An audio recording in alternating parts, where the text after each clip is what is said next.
Here's a little lengthy question. Could you please explain the effects of deflation that you speak of occurring down the road? And then he has commentary. He's looking to purchase a fairly cheap bug-out home in the near future so he can leave the city. He's not concerned about the inflationary side of things as far as the purchase, but he'd like to know if deflation hit, would salaries get cut, resulting in our debt burden increasing? Is this the general plan when you say that they'll pull the plug? Yes. And I just described the roadmap that I thought was going to happen.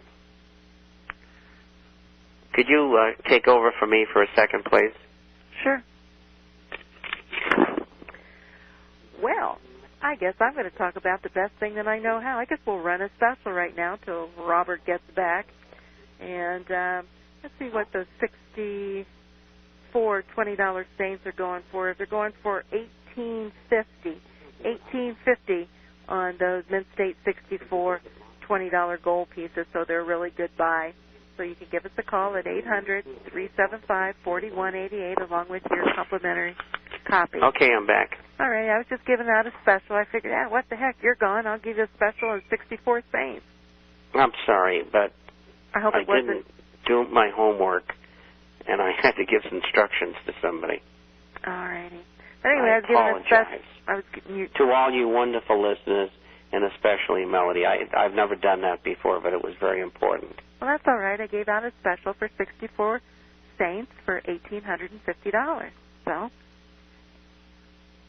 it worked out. And if you go out into the market to buy them, will it be 900 or 900 and something? What? Will they be more expensive elsewhere? I'm sure they will be. There you go. I'm sure they will be. Beat your path down to Melody's door. I'm sure if they bought them anyplace else, they'd probably sell for over $2,100, closer to $2,200. In some places, it'd be even higher than that. Back to this question, let's see. What will the deflationary environment do to people with debt?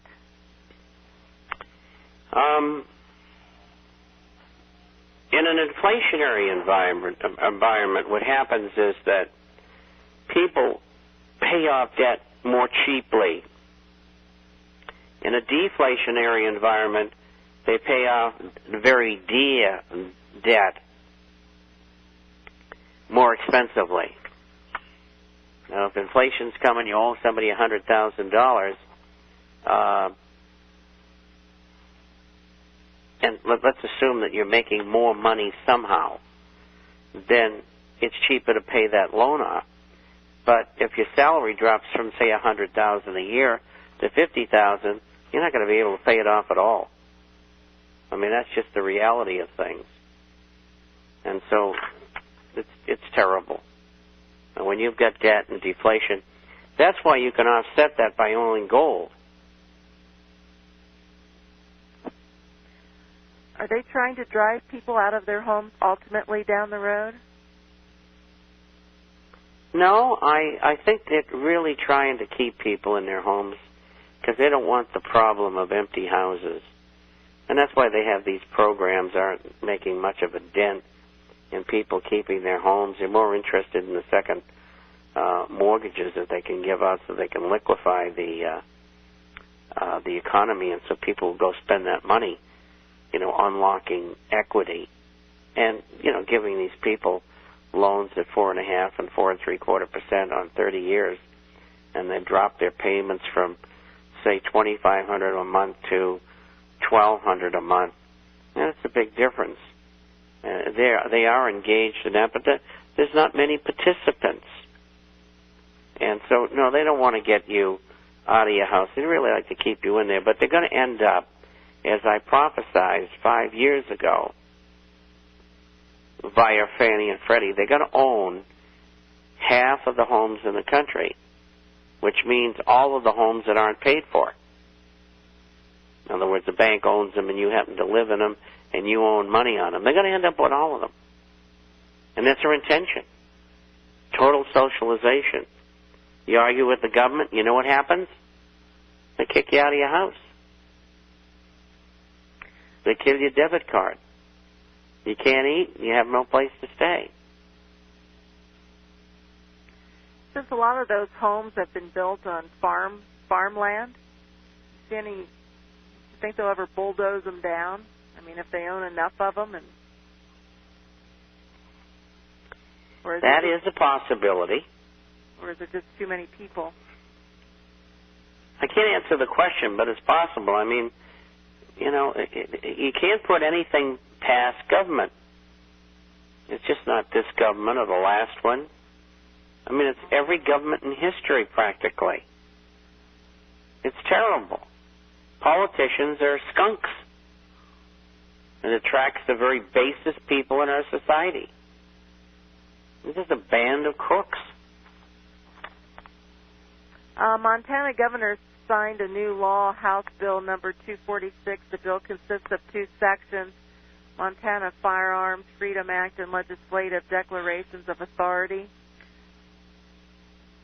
Is there anything that I have all the information in Wednesday's International Forecaster, and they are challenging the federal government and said, if you send federal agents in here, we will arrest them. Gun-wise, which would be BATF and people like that, maybe even Homeland Security. So there's going to be a big confrontation between the state of Montana and the U.S. government. And legally, the U.S. government should lose. But they probably won't, and there'll probably be a revolution. Just over that one item. It's coming. And all you people on Wall Street and in the Beltway, you better arm yourself because you're going to need it. Because when the howling mob comes after you, no matter how many you kill, they're going to get to you. They know what you've done. And more are learning every day when they don't have any jobs and they can't fill their children's bellies. They're living under a bridge, no home, no cars. They will do anything. I don't care whether they're Americans or Hibernians or Latvians. People react the same way. And boy, you're in for it. This question is Chris. You probably have these same questions, Bob. Recently heard that the policy and methods of cap and trade will lead to mass global starvation, and the population of the planet could be reduced to less than 2 billion. How is this possible? And can you explain cap and trade policies and how these methods can directly affect global starvation? Did you say cap and trade? Cap. T-A-P? C-A-P. I don't know cap and trade. And trade can affect the world, no question. But it's easier, let's have an epidemic. Simple. And the important people will have the right inoculation, and the rest of you are going to die. I mean, this is what your government has in store for you. Don't you get it? You just saw a trial run. And incidentally, that virus that they used was genetic specific. It was pointed towards Latinos. They were the ones who died from it. Nobody else did. Keep that in mind. They're racist, among other things. And I guess they think that too many Latinos are having too many children. And I'm sure that they'll have viruses that are in tune to the Arab races and the black races, people they want to get rid of. You think it's diabolical? It is. These people are insane. But that's the easiest way to do it. And we'll have 3 or 4 of them as the war goes on and the World War begins. And one of the interesting things is that the U.S. used biological warfare in the First World War, which I thought was very interesting. I didn't know that. And the so-called inoculations that the servicemen got gave them the Spanish flu. Not all of them, but some of them. They spread it all over the world. Killed my grandfather and almost killed my father. Had he not survived, I wouldn't even be here.